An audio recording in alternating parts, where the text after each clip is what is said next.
Good afternoon. A very warm welcome to all of you for the 5th evaluation conclave conducted by the Community of Evaluators South Asia. And this fifth event is a very unusual event. It's being conducted simultaneously in 5 countries, somewhat a logistical nightmare, but we are very happy that it is being conducted in Sri Lanka, which is the last day today. We have been having the meeting for 3 days. And once again, very warm welcome to Dr. Harsha De Silva for attending the meeting. We are sorry that we're late, but we would now like to request Dr. Harsha, Dr. Mallika Samaranayaka to light the lamp.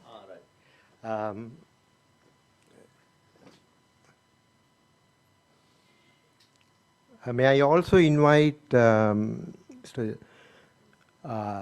Soma De Silva.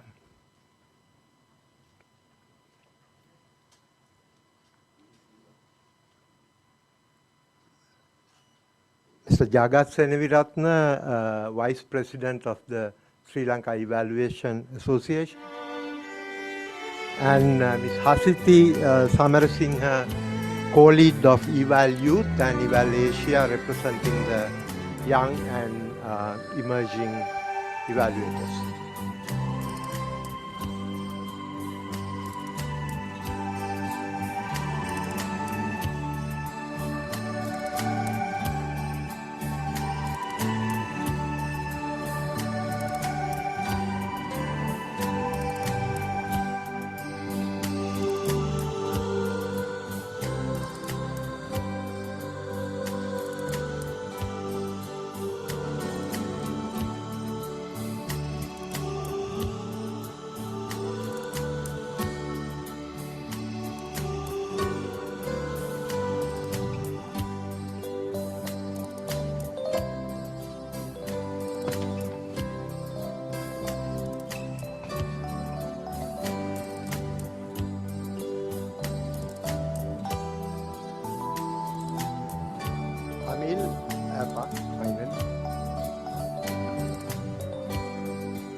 Thank you, Dr. Harsha.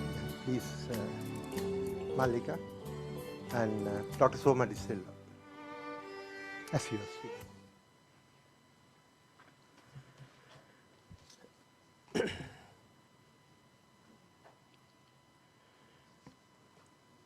we would move on to the agenda.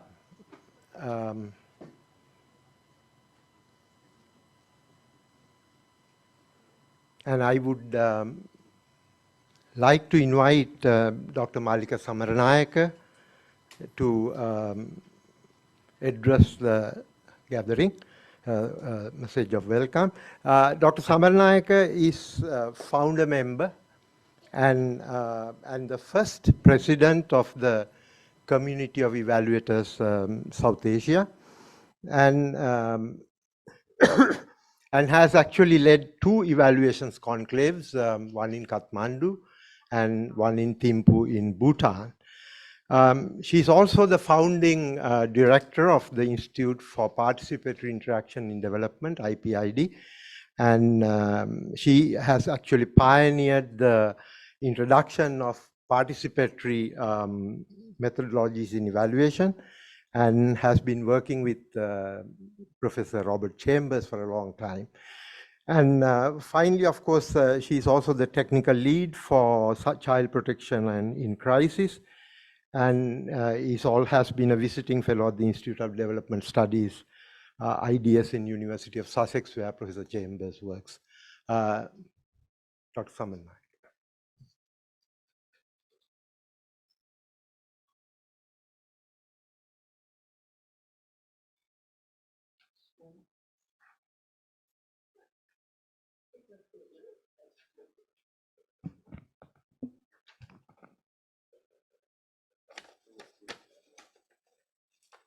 Thank you.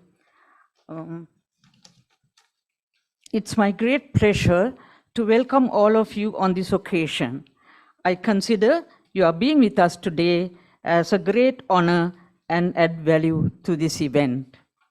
The Institute for Participatory Interaction in Development, known as IPID, and myself are very pleased to partner the community of evaluators South Asia in hosting the Sri Lanka chapter of the Evaluation Conclave 2022. The Evaluation Conclaves are the flagship events of COESA held once in 2 years. We had the last meeting in Thimphu in Bhutan in 2017, but we could not hold the 2020 event in Dhaka as planned due to the COVID-19 pandemic. As such, it is with great difficulty that we have organized this 3-day evaluation conclave from 12th to 14th October this year with physical events in 5 countries, that is Dhaka, Bangladesh, Thimphu, Bhutan, Delhi in India, Kathmandu in Nepal, and Colombo, Sri Lanka. It is always a challenge to organize hybrid events. As such, when we planned this event, we were somewhat unsure of what to expect, but we are overwhelmed by the enthusiasm of the evaluation community to participate in the events. IPID has been fortunate to be able to organize the Sri Lanka chapter in spite of the ongoing difficulties in the country. The day's events started with the skills development workshop targeting the practitioners. Of particular interest was a special program designed for the young and emerging evaluators who had the opportunity to learn about the fundamentals of monitoring and evaluation. We consider this as very important as both COE, South Asia, and IPID have the common vision of improving the capacity of evaluators, particularly to bring the young evaluators to the forefront. The committed effort of our COESA chairperson, Mr. Chelladurai Solomon, and the members of the board of directors is very much appreciated at this point. The session will be graced by Honorable Kabir Asim, Member of Parliament, who led the formation of the Parliamentary Forum for Development Evaluation in South Asia, which has now grown to be a global forum.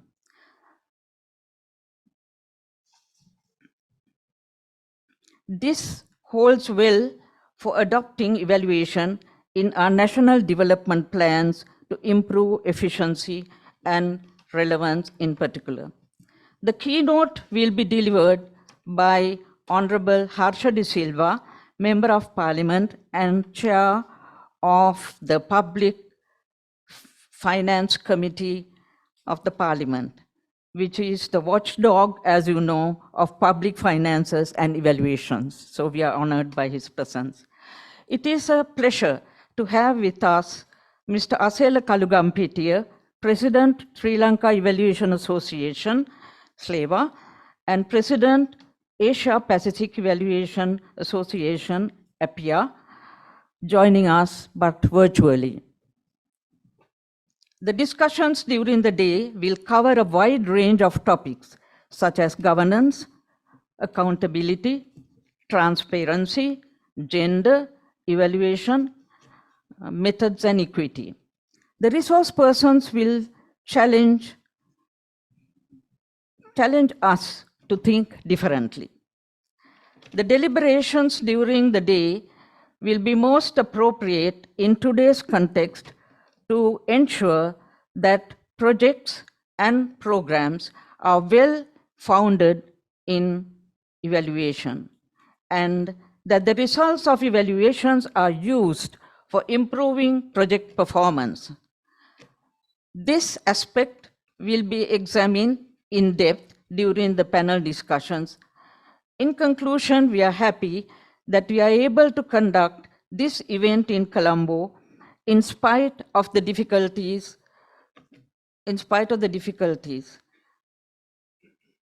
It gives us a unique experience and look at the issues in a different way. The evaluation conclave will bring a wealth of information that hopefully a forum as to learn. It will also be an opportunity to network and with other institutions and individuals, which would strengthen our future activities. Thank you all, and I appreciate very much your being with us today. Thanks a lot.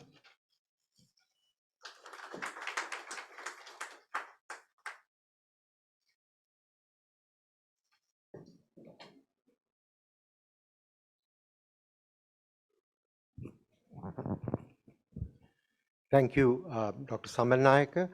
We now have a message from the President or Chairperson of Community of Evaluators South Asia, Mr. Cheladure Solomon, who is an Indian national, but a founder member of the Community of Evaluators South Asia, and an evaluator by profession with long experience in evaluations in Asia and West Africa. He's a specialist in policy planning and livelihood and social enterprises. And in fact, he's pioneered some work on utilization of evaluation, something that is not very much done by many people. So we will have a video message from Mr. Solomon.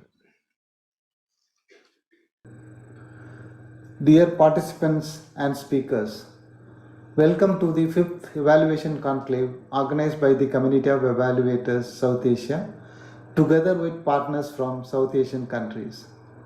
After a hiatus of nearly 4 years, we are pleased to return with an especially remarkable event being held in India, Bangladesh, Bhutan, Nepal and Sri Lanka. Every conclave is given a thematic focus, and this year we have chosen the theme Equity and Transformation, Evaluation in Challenging Times. The recent pandemic has exacerbated inequalities of opportunity, access, and ownership to resource.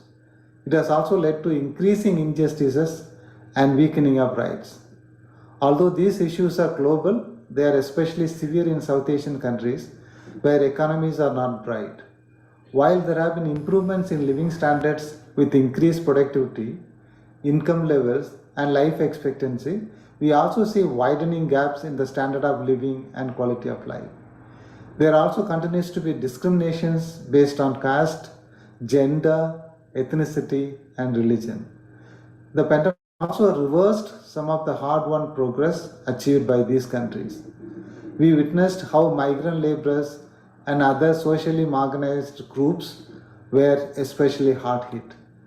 As we brace for a possible global recession, the vulnerabilities of these groups are bound to be forefronted again. It is in this context we feel that evaluation should play an influential role in the transformative process, ensuring equitable development outcomes to all. To do this, we must keep complex issues of inequality in societal structures in focus. We must focus on designing evaluation frameworks and assessments that provide an equal opportunity to learn while incorporating stakeholders' perspectives. Finally, we must constantly evolve and bring innovation into our evaluation approach to address complex challenges in times of crisis like what we have witnessed lately. The 5th conclave is designed in a hybrid one.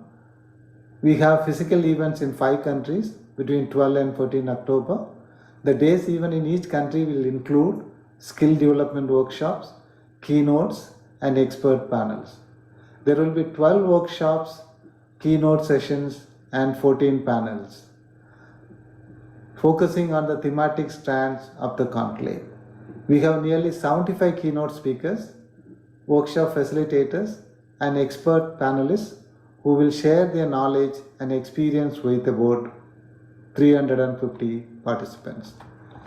We expect that the efforts of the organizers, collaborative partners, donors, and evaluation experts will catalyze the thinking and skills required to commission and conduct evaluations in challenging contexts for a just and equitable society. Let me conclude by acknowledging and thanking our governing board, OPE hosting partners, and the donors. On behalf of COE South Asia, I would like to wish all the best for a meaningfully successful Conclave 2022. Thank you.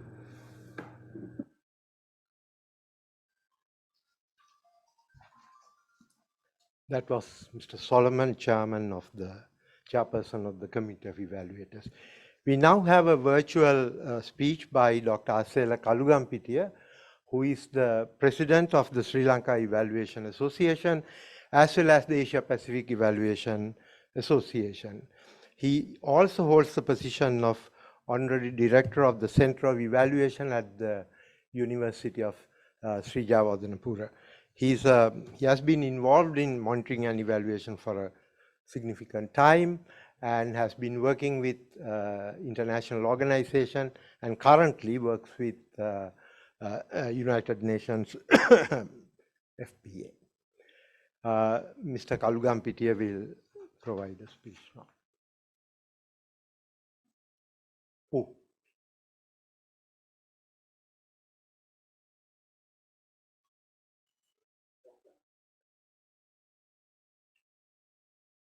Sorry, some technical glitch with Dr. Kalugampitiya.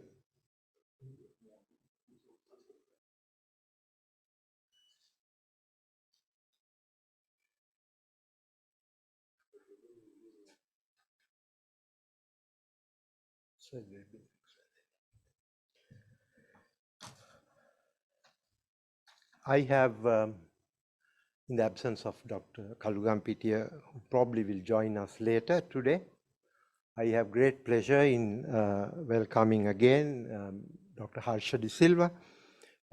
Dr. De Silva, Member of Parliament and Chair of the Public Finance Committee, is an economist by profession and has a PhD from the University of Missouri. I don't think we need to introduce Dr. Harsha De Silva to this audience, but for the benefit of those who are online, I will just briefly say that he has been in the executive program on evaluating social programs at the MIT, Massachusetts Institute of Technology, as an Eisenhower Fellow. He's currently a Member of Parliament with the prime objective of helping create a prosperous nation where all citizens enjoy the same rights and privileges. He previously held the position of a non-cabinet Minister of Economic Reforms and Public Distribution, State Minister of National Policies and Economic Affairs, and Deputy Minister of Foreign Affairs. He has been an active member of promoting the economic diplomacy of the government and has been an active supporter of economic liberalization and trade agreements. He was instrumental in introducing the SUASARIA, which is unique, which we appreciate very much, ambulance service in 2016, the nationwide pre-hospital care system in Sri Lanka, which has provided much needed patient support, particularly in the rural areas in Sri Lanka. He has served on many important committees in the Parliament of Sri Lanka, and as I said, he currently chairs the Committee on Public Finances. We are privileged to have Dr. De Silva addressing the meeting today.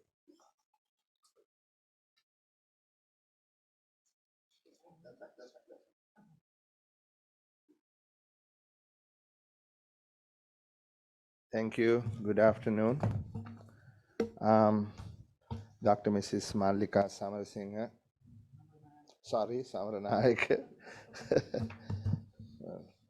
Nandiga is Samaranayake, so you obviously have to be Samaranayake.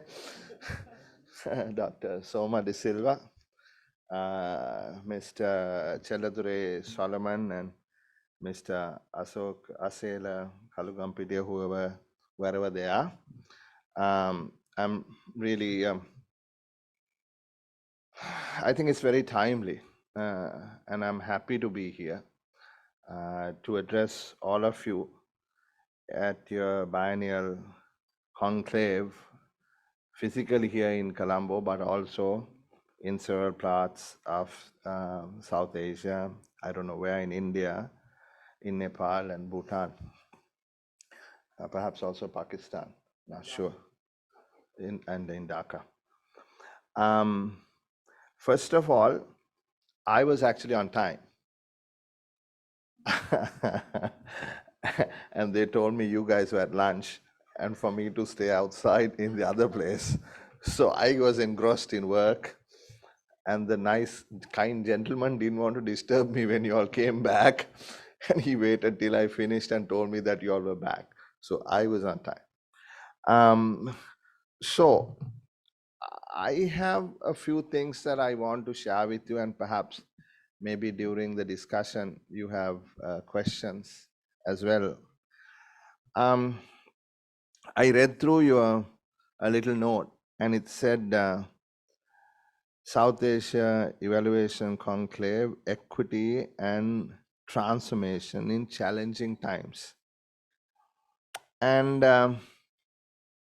by challenging times, you talked about restrictions in community interactions, and you talked about participatory evaluations. So I assume a lot of you may be involved in that type of evaluation of projects. And because of the pandemic and due to the restrictions, like I said earlier, perhaps you all are facing challenges, particularly if you need to go to communities, talk to people, and try to understand whether some sort of policy or other intervention really did have an impact or not. And also you had said, the virtual tools, the mode that we now use, even now we see there are technical glitches, and this is between two cities of Colombo and wherever the gentleman is. But I am sure it is much more difficult when you go to rural areas where signals are very weak, and using data itself is a costly exercise. And I recall myself working not in evaluation but in other infrastructure projects in almost all these countries, including Bhutan. And I do realize that the situation in faraway places, particularly in, say, the Eastern Development Region in Nepal, where we used to work on VSATs to bring data, and also in faraway places in Bhutan. So I do realize that you are in your field, particularly in the sort of participatory manner, are facing restrictions. But I want to go beyond that. And given that this is about South Asia, and the complexities of South Asia in terms of, you say very clearly, you see societal complexities, communities, different castes, religions, languages, cultural practices. So how do you evaluate? Because from community to community, things change. From region to region, things change. From country to country, things changed. From the level of development, things change. So how do you then evaluate a program that perhaps spans across these different segments, right? Say you have a program to try and get kids to go to school more often, or to cut less classes, absenteeism to reduce. So how do you, across these groups, really determine the impact of some sort of public policy intervention, right? Would it be the same in a faraway mountainous location in Nepal as opposed to a highly populated area in Dhaka, or maybe a very remote, mountain top in Bhutan, or some other rural location in Hambantota. So how do you do that? And do you get the right result? And are you able to defend it with outsiders, outside of your community, with the public, at the Public Finance Committee? If you say, look, we need $3 billion to do this, what is the real impact? So I think that those are the types of evaluations that I mean by equitable and transformative. So it is also about how you do it so that you reduce the variability depending on the sample that you use, right? So it may be true to this sample, and therefore you can project it to that population. But how do you take it across samples? How do you take it across populations? How do you take it across segments, right? So that's really what I want to touch upon. But you see, there are so many areas that we need to evaluate, because I'm looking at from the chairperson of the Public Finance Committee, where we have to sign off on trillions of expenditure. I mean trillions, right? This country's budget runs into trillions, right? And of those trillions, some obviously go back into paying back the debt that we have. A large amount goes to pay interest of that debt, right? Then we have little left over for real social programs. How do we spend money on subsidies? So in that context, it is critical what you do. It is vitally important that we make sure that the subject area that you are engaged in gets the right amount of exposure, and that you are able to defend your position in scientific and academic policy fora, so that there is acceptance of what you're doing. If you move that camera, those people can really see. I mean, if you don't mind, if you can not block those people, it might be better. So thank you. Right. So in that sense, sort of, I want to look at it from sort of a public policy angle, right? So public policy angle in terms of, well, there's so many areas. Public finance, a subset of public policy. So you have taxes, right? You have expenditure, right? You have subsidies. So is the equity and transformative nature of any sort in determining who to tax, how much to tax, what to tax, direct taxes, indirect taxes, right? Now, who has evaluated these things? Did we evaluate when we reduced taxes on the 1st of January 2019? Of course, very many people who know the subject were very critical. Look, this is not going to pan out the way that you expect it to. Now it is very clear that there was no monitoring, there was no evaluation, there was no justification, and then Sri Lanka actually became the first country in Asia for the last 50 years to become bankrupt. It's a damn shame, but it is the truth. At least from now on, we need to be able to justify how we make these changes. And as chairman of the Committee on Public Finance, I made it my primary cause the most important thing is that there is some sort of analytical discussion, some sort of agreement. Ultimately, the decision is a political one. The minister is going to make a political decision. But at least for a minister to make a political decision, he or she must know what the options are. If I do this, this is the outcome. If I do this, that is the outcome. If I do this, something else is the outcome. And let him or her make their political decision fully aware of what the impact and the outcomes are going to be down the road, right? So then sort of on expenditure and subsidies, right?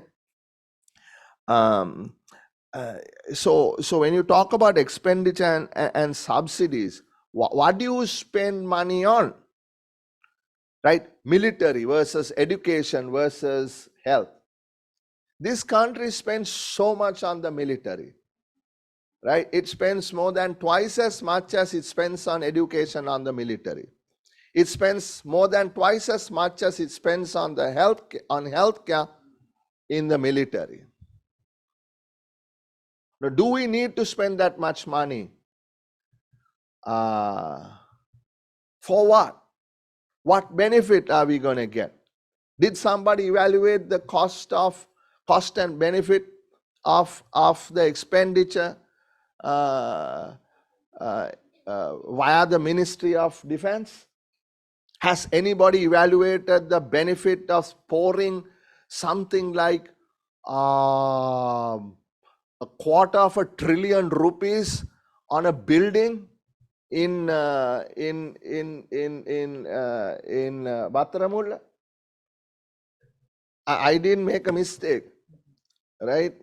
The actual estimated expense is going to be close to $250 billion. I mean, look at the amount of money. How do you justify that? Has anybody seen the inside of that building? How much of marble, how much of money was spent on chandeliers, etc.? I mean, what is the benefit of that expenditure for the people of this country who are starving, malnourished? Who evaluated it? Who monitored it? Where is the justification? Has anybody made a proper study and said, if we spent $1 in healthcare, this is how much you're going to get. If you spend that $1 in education, this is how much you're going to get. So where is that? What has the evaluation community done? Have you lived up to your promise? No, you have not. I'm blaming you as much as I'm blaming myself. There hasn't been that discussion. And now we complain, well, why are we spending this money? So where is the report? Where is the analysis? So therefore, I'm just saying, right? At least when we are going to build back better or build back stronger, as a nation, this is our country. We got to rebuild this place. So we have to then be honest about what we are doing. Right? It cannot be pandering to politician A, politician B of party A or party B. You as a professional, as an association, as a member of a community, must have the courage to say, look, we are doing this evaluation and we are telling you this is money down the drain. Right? So therefore, now for instance, I created an ambulance service and I challenge anybody in this country to show me if there is any service that is more efficient than what we run. I challenge openly. And I'm saying that because we know it is the most efficient public service in Sri Lanka. And we say that with pride. And we also are not apologetic that we took it out of the system and created it outside the system, which is fully owned by the people of this nation, but we run it on a hire and fire basis. We run it on an absolutely strict disciplinary basis. We run it on a way that there cannot be a single rupee swindled from it. So when an evaluation is done, right, one could then see the efficiency of operation A running under these circumstances versus perhaps the same people running operation B under another set of circumstances, right? So now the issue is can you do that across geographies, right? Can you do that across different segments? Can you do it in Sri Lanka and compare it with India? Is that the same if you compare it with Pakistan? Now, there are certain indicators. For instance, how long will it take for emergency medical assistance to reach where you are if you are in trouble, if you are in critical distress, as opposed to you fell and hurt your knee, you're having a stroke? How long will it take, right? So, I mean, we still don't have the triaging systems yet, and we still have to treat every call as equally important, but we are using lots of innovative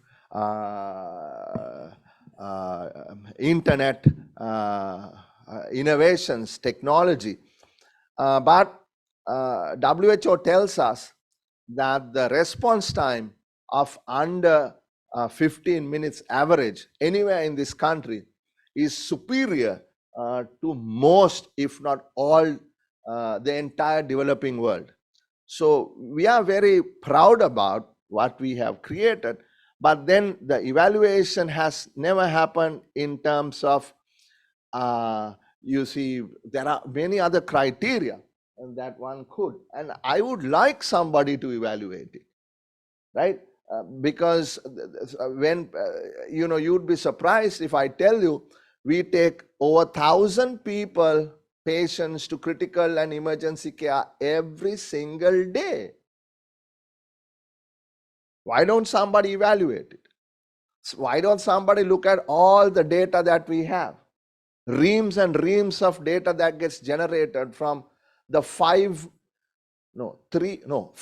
million calls we have received up to today from the time we started. That is because more than one person called for one emergency, right? Mother calls, father calls, daughter calls, neighbors call.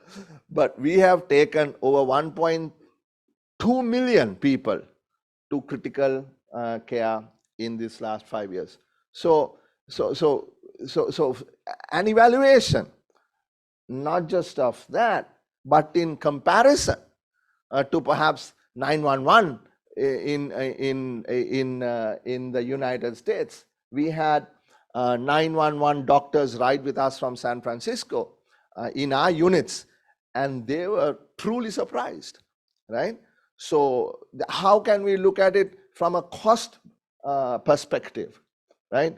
How much is a long-term benefit of giving emergency treatment before the patient's condition deteriorates further? I was not planning on talking about it, but just got sidetracked, but I hope it wasn't a waste of your time.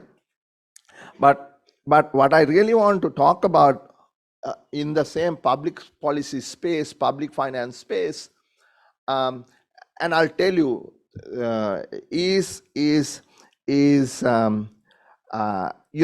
subsidies and expenditure, whether we should give these subsidies to everybody through the service provider, or whether we should target subsidies from the point of view of the consumer, right? These are topics that most people don't want to talk about as politicians, but I think the time has come right? So, and if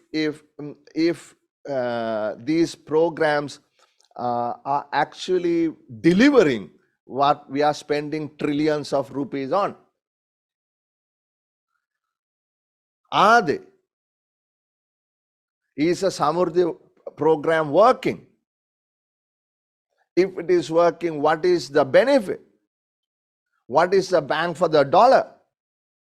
Every time we spend X amount of dollars, we have to borrow that X amount of dollars because we don't have excess revenue. On those dollars, we have to pay interest.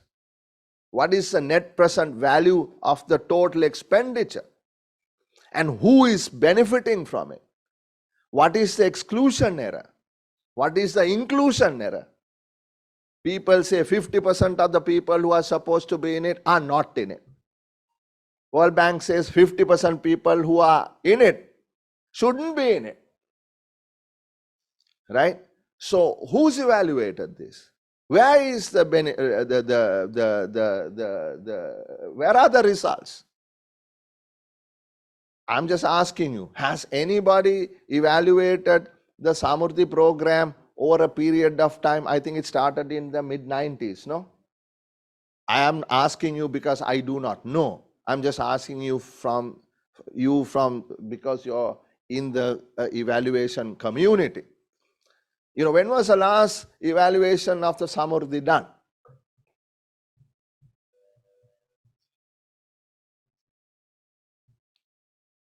I'm just asking a question. Maybe it was never done, I don't know. Then how on earth are you justifying every year tens of billions of rupees? How you justify maintaining permanent staff of some 30,000 people? Where is the result? Who is to say the billions that we spend on this program is actually giving us the at least 50% of the benefit, or 30% of the benefit, or 10% of the benefit? How do we know? Right? So I think you know, there is a lot of work that needs to be done, particularly in this context, in Sri Lanka's context of where we are. We have to save every cent we can. We have to save every dollar we can. And we have to make sure that every cent, every rupee, every dollar that we borrow and invest must have the highest return. Otherwise, don't do it. Who told somebody to build some tower in the middle of Colombo? Who told somebody to borrow $120 million on commercial terms to build that stupid thing there? What is the benefit of that? Right? National Planning Department. What is the National Planning Department doing? Where's the National Physical Planning Department? The Ministry of Finance? The government-affiliated think tanks? The monitoring and evaluating community? Committees of Parliament? Members of Parliament? Academia? Everybody is criticizing. Right? So, I'm going to take one example, and I'm going to end it with that example. It's about you know, innovations in evaluation. You talked about participatory evaluation when we started. Somebody picked up from my Google, Wikipedia or something, but that is wrong. But nevertheless, it is correct that I spent a little time at MIT studying social evaluation programs. And I knew then, this was in 2000, maybe 5 or 6 or something like that, that 3 people I worked with would someday, 2 of them would get the Nobel Prize, which they did, Esther Esther Duflo and Abhijit Banerjee, and also Michael Kremer, who were sort of co-conspirators. And it was so exciting. I'm talking how many years ago? 15 plus years ago, right? When they really started, this innovation in evaluation in terms of randomized trials, which used to be in the pharmaceutical industry. Like you have rats and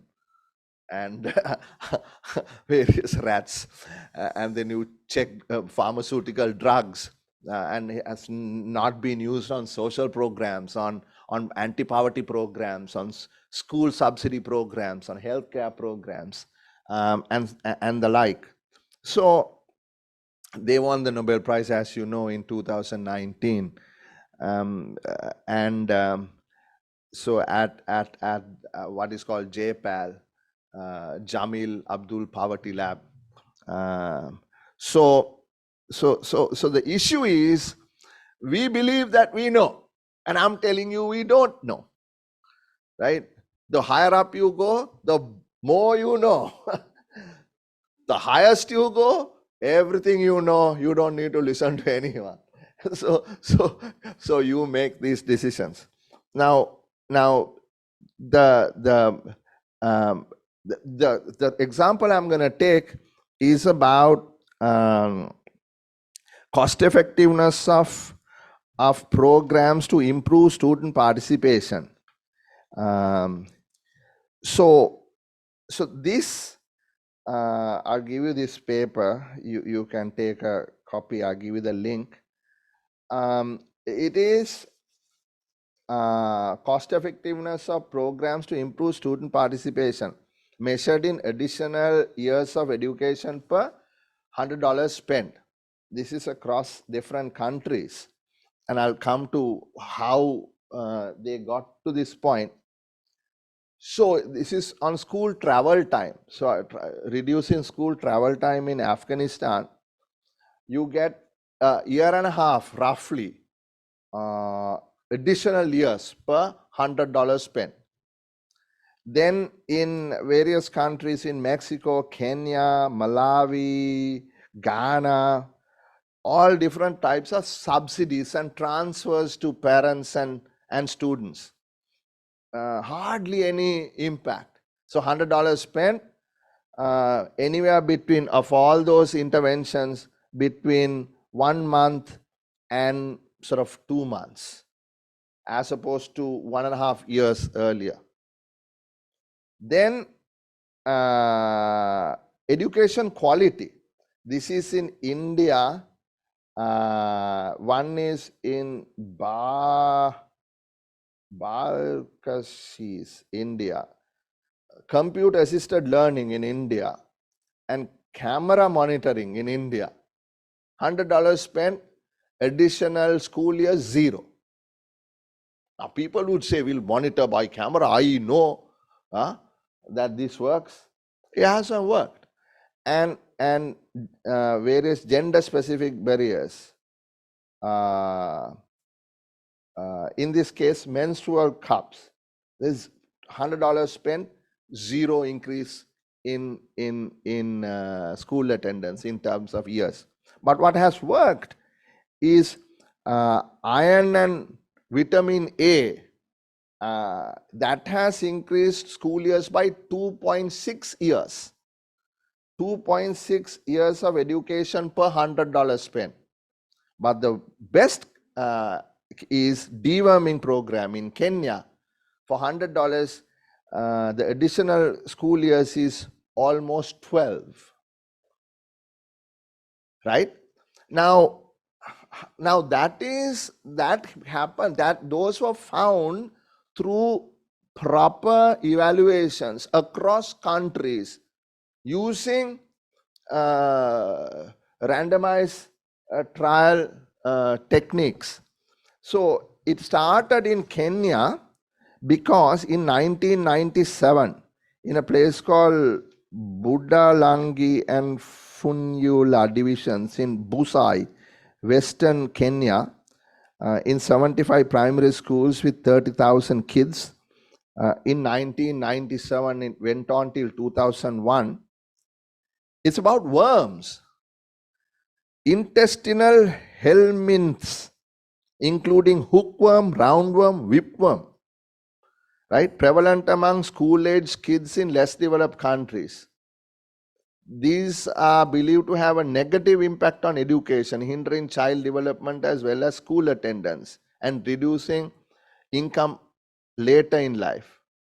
Especially pronounced in Africa, where nearly half of the total disease burden is due to infectious and parasitic diseases, including helminth infections, meaning hookworms and roundworms, right? Panu, ne? Panu behet. We're talking about Panu behet, right? Then, these studies, right, randomized studies, focus primarily on the effects that these diseases have on cognitive performances, right? So the impact, right? So the outcomes, whereas outcomes of more direct interest to economists and policymakers are school attendance in and enrollment, test scores, and ultimately labor market outcomes, right? So those were not able to be measured during the short intervention, 2001, right? But what they found was that what happens, these towns are near Lake Victoria, and kids play in with water, and this is transmitted through contaminated lake water, and ingestion of fecal matter. This can occur, for example, if children do not have access to a latrine and instead defecate in the fields near their home or school where they also play. You know, we might not want to say this doesn't happen here anymore, because things have gotten really bad. These situations where we are not accustomed to, or perhaps didn't even think about, maybe new challenges that we have to look at in really low income, not necessarily remote, even in congested cities. So what they did was they did a, I'm not going to go through all of it, but they did a baseline parasitological survey, and schools with worm prevalence over 50% were mass treated with deworming drugs every 6 months, right?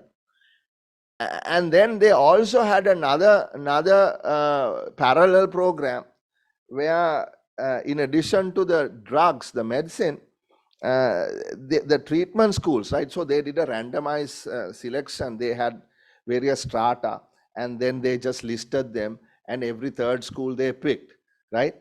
And so the difference in this case, in the case of randomizing, is that the only difference is the treatment or non-treatment of the selected subject. So one person would get worm treatment, the other person would get water, right? But everything else then becomes exactly the same, right? So the randomizing is done in such a way that the outcome is actually the results are much more robust and is really technically defensible. So I mean, these are, I'll come to this when I finish. And then they also looked at, I said they got public health lectures, wall charts on worm prevention, training of a designated teacher, and so on, right? So you tell kids not to do that, not to do the other. But what they found was that deworming reduced moderate to heavy helminth infections by 31 percentage points, meaning 76% amongst children in the treatment groups, right? They were sick less often and had better height for age, and so on. And they also found the health education, what I was telling you about, the teachers telling the kids not to do this but to do that, had hardly any impact, because they didn't see any difference in the kids' cleanliness or whether they wore shoes and stuff like that. And also they found what is called a treatment spillover, because it is a contagious thing, right? Up to 3 kilometers from where the treatment schools were, the other schools also had a very positive outcome, and cost effectiveness was very, very high. Like I showed you in a subsequent study done much later, published this last month. I'll give this to you. Deworming to increase school attendance.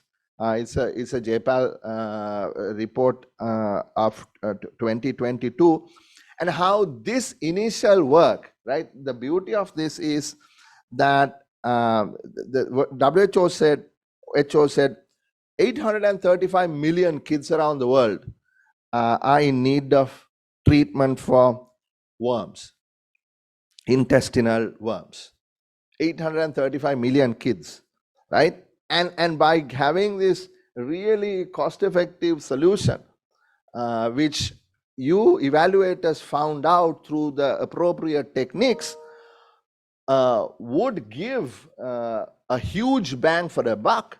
And from a public policy perspective, from a public finance perspective, it is an absolutely amazing finding, because you are otherwise spending so much on computer cameras to monitor kids and stuff like that, whereas this costs hardly anything, but the outcome is really awesome, right? And so what happened was this research was presented by Kremer and Duflo at the 2007 World Economic Forum. Deworm the World was then launched to coordinate technical assistance, blah, blah. And in 2009, Kenya's then President Raila Odinga announced the start of the National School-Based Deworming Program at the World Economic Forum, that is 2 years later. And Kenya's school-based deworming program is now in its 7th year, having relaunched in 2011, consistently treating over 6 million kids across the country. Now, what is even more interesting is then it spread across from Kenya, then to Andhra, then to Delhi, to Rajasthan, and in February 2015, the government of India launched a national deworming program, right? Now the program, they say, reaches 260 million kids across India, right? And it goes on to say how it has sort of crossed borders. In 2021, the government of Pakistan initiated its deworming program, right? So I don't know if there's a deworming program in Sri Lanka. We had, now there are no worms in our... I don't know, right? Given the changing health situation. And this deworming is just an example that I took. It obviously doesn't have to be deworming. It can be anything, right? But the point here is that if you're spending public money, right? And I'm, like I said, in the trillions, no longer in the billions, right? Then we better have appropriate, technically sound, robust, defensible, data supported, evidence-based evaluation, so that here on out, the expenditure that we incur is done in the most meaningful manner. So in terms of equitable and transformative evaluation in challenging times, it is really not the COVID-19. It's done and over with. You know, things are becoming normal again, in some sort of new normal. But the crises facing this part of the world are far beyond the pandemic. And the challenges are not transitory like what we saw. In my view, challenges are structural, right? And unless we are able to treat those, you know, understanding the problem and treating the problem with the most cost-effective methodology using public finance, the outcomes will not be what we expect. So once again, I thank you very much, Malika, for inviting me. I hope you know, you all got something out of you know, what I had to say. And I think it's more than sort of a job or something that you like doing. I think it is critical. It is critical that we sort of make monitoring and evaluation not not in the annex, but brought to the main body, and say, look, you know, unless these things are done, then we are not able to approve the billions of the hundreds of billions money that gets spent in public programs. Thank you very much.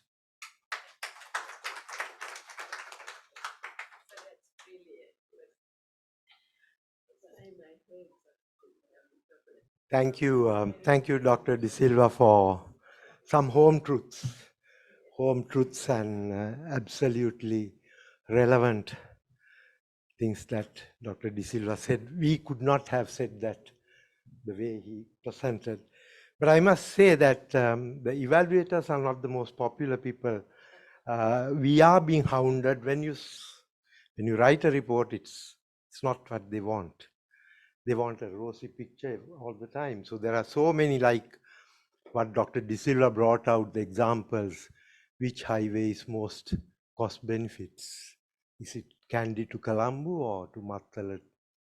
So these are things that one never discussed. So thank you so much for reminding again, but let's see what can be done. Thank you once again, and I like to now invite Dr. Soma De Silva to speak a few words on behalf of the Sri Lanka Evaluation Association, where our colleague Asela could not join online.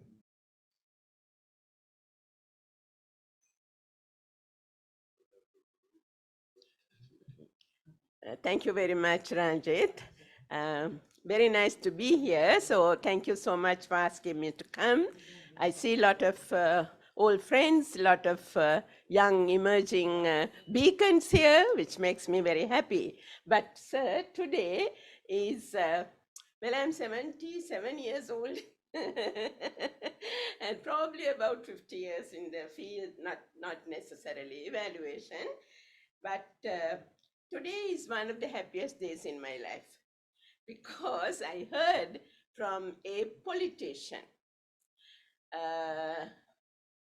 a concern, a caring, and a deep understanding of the issues, candid and frank, and things that we as professionals are fighting a losing battle. But I think things are changing. We should be able to overcome it. Although I was asked to speak about SLAVA, please permit me to share some of my own very passionate thoughts in response to Honorable Minister's what he said. You talked about context, which is very important. This is emerging in the field of evaluation. What we find in one country, perhaps let's say in Sri Lanka, may not necessarily be valid in another context. And you can't take decisions across contexts unless you have a scientific basis for that. So this is one thing we have to remember. We can't, one of the mistakes from the way I look at things is that we have tried to transport things. It worked in this country, therefore let's try it. That's fine, that's experience. But we need to have scientific evidence, a scientific theory. Now the whole problem with helminths, the worms, we also had that problem here in a huge way when we were young. But our Minister of Health at that time, this is not the time to speak about it, but they had a theory of change. Theory of change. Why do children not go to school? It's not because they don't have anything to eat, but because they are sick all the time, and they are sick because of the worm infestations. So that theory of change is the fundamental thing in making decisions. And you spoke about communication. So that is another problem that the evaluators across the world is recognizing. The soft skills for evaluators, one of the important soft skills for evaluators is communication. You, being a minister, we kept you waiting for 45 minutes out there.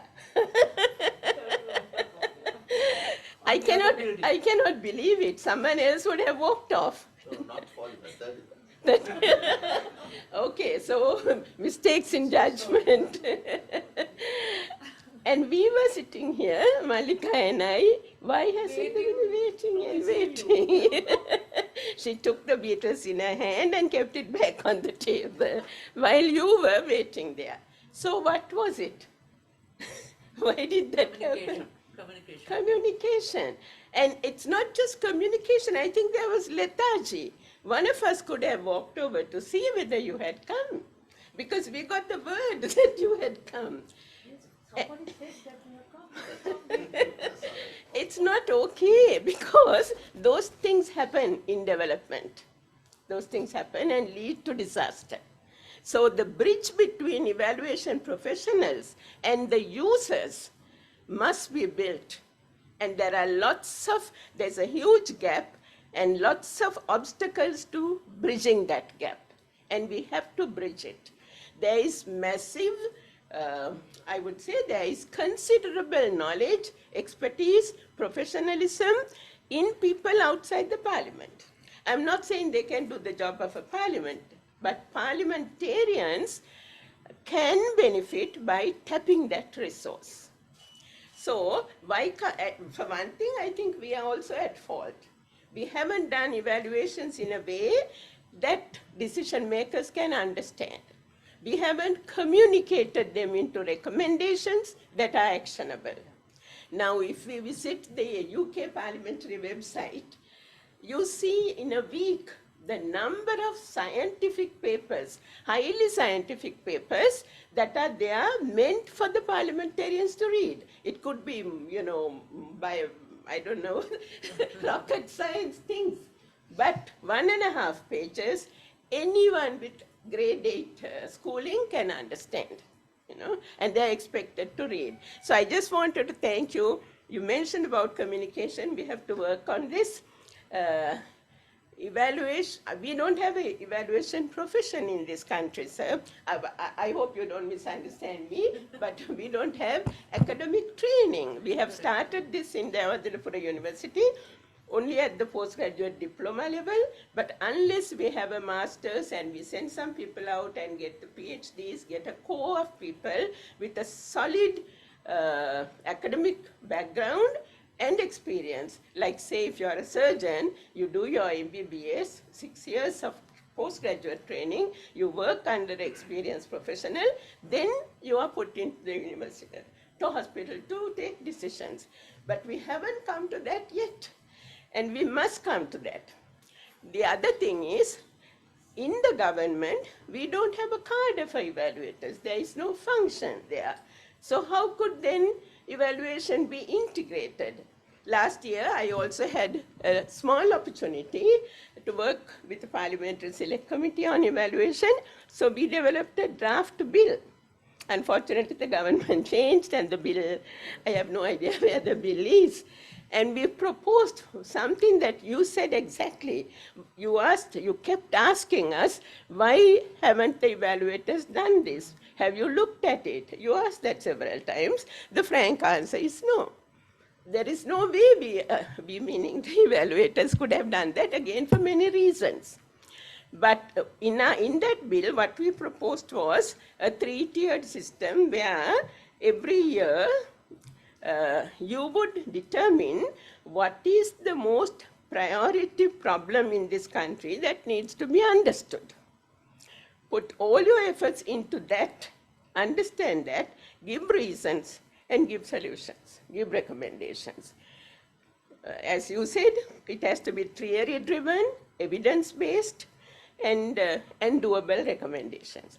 Then it is up to the Cabinet of Ministers to accept or not, but if they don't accept it, they have to give reasons.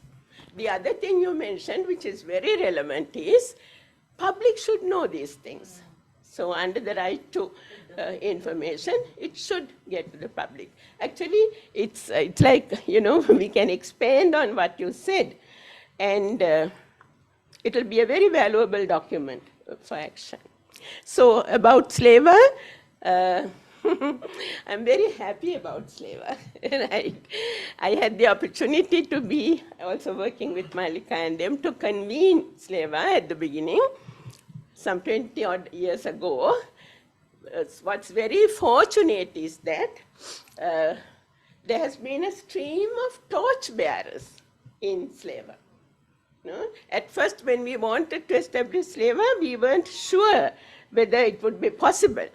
So we had to convene 35 people and ask them to say, yes, we need an evaluation association.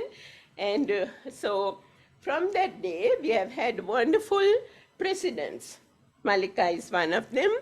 And there has been growth. First, there were national conferences. Then we had really successful international conferences. Then there was the evaluation policy, which was actually started, but then later the DPMM took it over, which is fine. And now, currently, a huge amount of work is being done by SLAVA. There are young and emerging evaluators, which is one of the great things that must happen. There are connections with regional evaluation bodies, and the president of SLAVA is also the president of the Asia Pacific Evaluation Association, and is doing wonderful work, really wonderful work. And everybody associated is also doing really fantastic work on a voluntary basis. This is what is really nice, on a voluntary basis. It really makes me very happy to see. So I feel like the grandmother of SLAVA. And to see these, I will not call them little ones, but, it's nice. I think it's a very rare opportunity. So now our effort, I shouldn't even call it our effort, but the current leadership and all the others who are working, they are now trying to somehow make more people aware of what is evaluation, the importance of doing it in a professional manner, and making it a function within the government, so that the decision making becomes theory-driven or theory-based, evidence-informed, continuously monitored and evaluated, so that the culture of making decisions becomes a responsible, accountable culture. And the importance of doing that, sir, if anybody does it, there is going to be success. Success that can be demonstrated. What more do you want to win the elections than to say that, no? Yes. So we need to continue a dialogue like this, but your words were music to my ears. Thank you so much. Right. I didn't say much about SLAVA, but... Thank you, Dr. De Silva. Yes, it was music. Very pleasing to hear both you and Dr. De Silva saying, the two Dr. De Silvas, on the same wavelength. And it's no, it's very rarely that we hear this. I now would like to invite Mr. Amil Appa, the CEO of IPID, to propose the vote of thanks.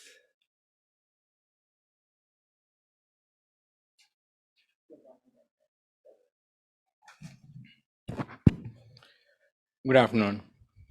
On behalf of the Community of Evaluators South Asia and the Institute for Participatory Interaction in Development, I take this opportunity to extend our grateful thanks to all who participated in this ceremonial session.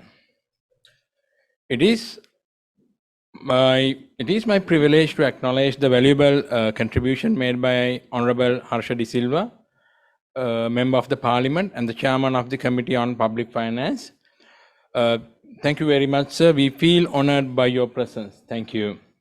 So let me also thank Dr. Soma De Silva for being with us today, and she will continue the panels after this session. So with this, let me thank everyone once again for your participation in this event. Thank you.